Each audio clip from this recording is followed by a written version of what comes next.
Our today's horror story comes from Naturist Hero, and it sounds spicy. My first ever DM will be in prison for 25 to 40 years. Wow.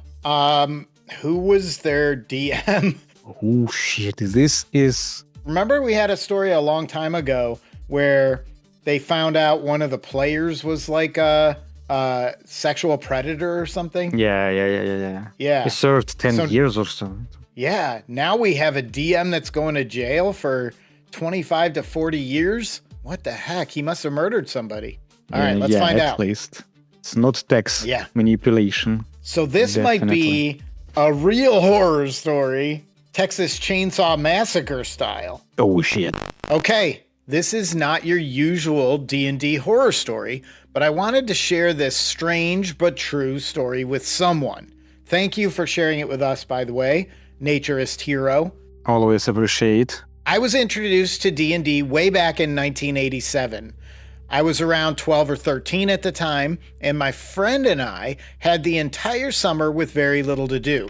There is nothing better to do than during summer vacation than D&D. Even on a beach. Yeah, on the beach, play D&D. You go to bar and play D&D. You go to disco, play D&D. Online. Yeah, as a matter of fact, they should close all the discos and just make D&D parlors. I wonder who ever needs all of those raves and stuff when they are not a single D&D club. They don't understand what the world needs, what people need. All right, so keep in mind, this was long before social media and streaming. So our days were mostly spent hitting the arcades and skateboarding. My father owned a pizza restaurant where we used to hang out on the weekends, and one of the cooks, let's call him MVK, was into this satanic game called Dungeons and Dragons.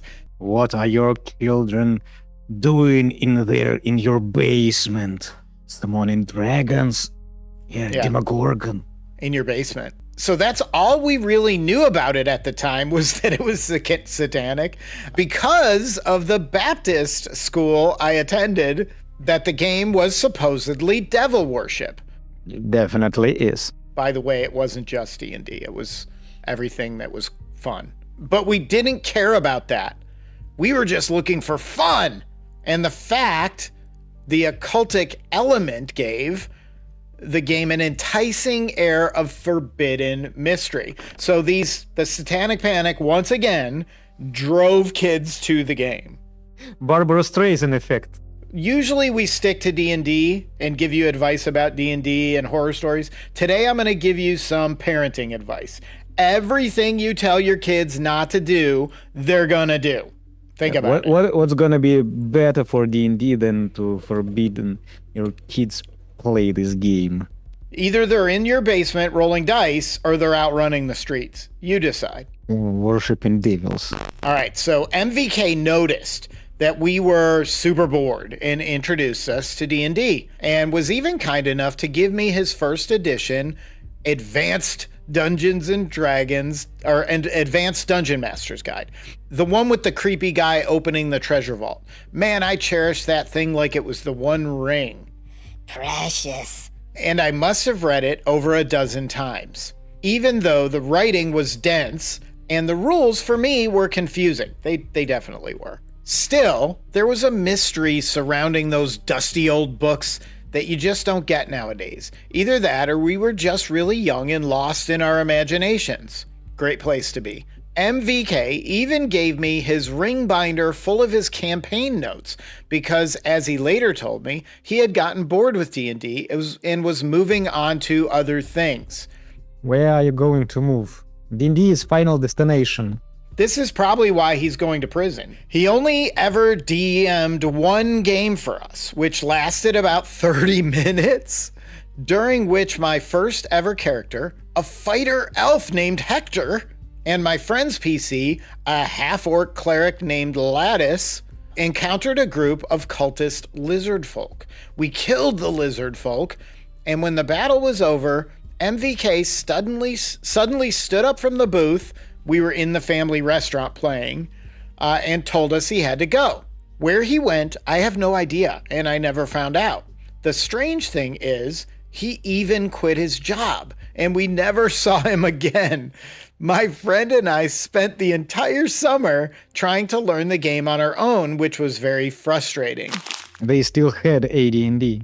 Yeah. They kept the book. Yeah, he gave them all their books, and then he disappeared. Where do you think he went? To the Forgotten Realms. I think he went to like some summer camp by a lake and started murdering people. I think that he was into those cultists, and when you are bonding with your character, he bonded with those cultists, lizard folk, way too much maybe, and they became part of his identity. So maybe he moved to the swamp in Florida, to the Everglades, and tried to find his lizard people. Or form the new nation. I spent the next 3 decades wondering about MVK, wondering where he went, what he was doing, and whether he ever got back into D&D. Do they allow you to play D&D in prison? I, by the way, thought about that the other day. Yeah. That if I would ever get to prison, I would start a D&D group. You're less likely to get shanked in the shower if you're the DM. If your players are not all that unhinged, though, of course.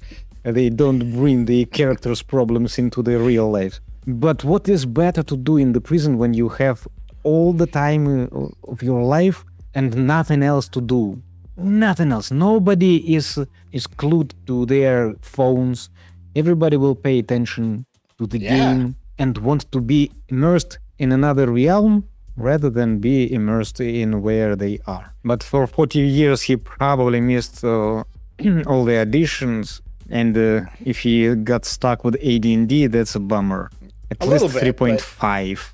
Not 4, though. Not 4, yeah. Skip 4th. That would start a prison riot. He continues, I really looked up to him. He was my role model for DMing. Based on the notes he gave me, I imagined him running a D&D YouTube channel or writing a gaming blog. From what I can remember, he was a super nice guy, mentoring my friend in math and giving me a lot of his stuff. Not just his D&D stuff, but his Marvel Comics collection too. Something bad's about to happen to you if you give away that stuff. This is a lot. Yeah. Why would he collect? I think he already committed the crime and he knew he was about to get caught, and that's why he did all of that. Just like Raskolnikov and Dostoevsky. The weight of guilt was way too heavy. Yeah, maybe he went and turned himself in that night after playing D&D. So the comic book collection included the original Secret Wars series, which features the first ever appearance of the black suit Spider-Man, which later became Venom. For years, I kept trying to look him up online, but I could never find him. I wanted to thank him for having such a positive effect on my life and for introducing me to my favorite hobby, which I later introduced to my family, and we've been playing since 2014. Then one day, I happened to be in the attic where I came upon his old campaign notes. Turns out I'd been spelling his name wrong for 20 years. So I think that the realization hit hard on this guy. Yeah. So I got back on Google, typed in the correct name in the hopes of finding him, and to my shock, I learned that MVK was a convicted not just watched the wrong stuff on his computer pedophile, but someone who actually SA'd. He is currently serving 25 to 40 years in prison. And I honestly don't know what to do with this information. Nothing. What can you do? It definitely sullies my memory of the guy, of course, it would, and makes me wonder whether he may have been grooming us for something. I don't know. But he might. He might have been. Yeah. Come on. Why else would he give out all his stuff to random kids? They were older teenagers by then, though. They had jobs, so they had to be over 16.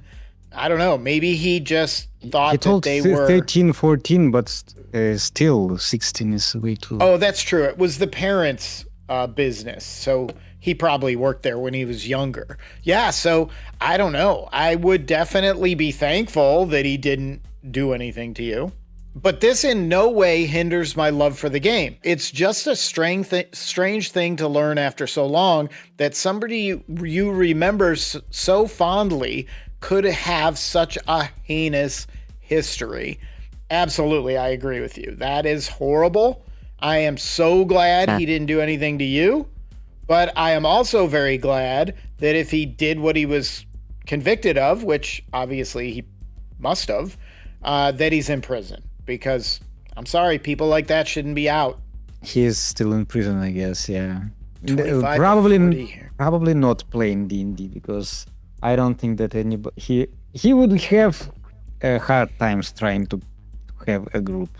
Being a DM would be challenging. Yeah.